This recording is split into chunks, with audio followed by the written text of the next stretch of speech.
அறிவோம் ஸ்ரீம் ஐயங்கிலியும் சவும் சந்திரலட்சுமி நமக என்று சொல்லும் போது அந்த லட்சுமியினுடைய பல வகையான நன்மைகளை அளிக்கத்தக்க ஒரு ஆற்றலை மனிதன் உள்ளத்துல அவன் எடுக்கக்கூடிய அறிவினால் எடுக்கக்கூடிய வடிவத்துக்கு ஏற்படுத்தும் என்றதை கண்டு அதை எடுத்தாச்சு.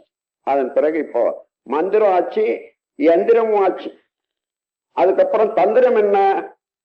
தெய்வவசிய, தூதவசிய, லோகவசிய, ராஜவசிய, ஜனவசிய, புருஷவசிய, ஸ்ரீவசிய, புத்திர சம்பத்வசிய, இவைகளெல்லாம் எனக்கு நட்பாக அமையணும். எப்படி உனக்கு எல்லாம் வல்ல இறைநிலையாக உள்ள பூரணத்துக்கு இந்த உலகம் பூராவும் அடிமையாக இருக்கிறதோ அதே போல எனக்கு இந்த செயல் எனக்கு உண்டாகணும்.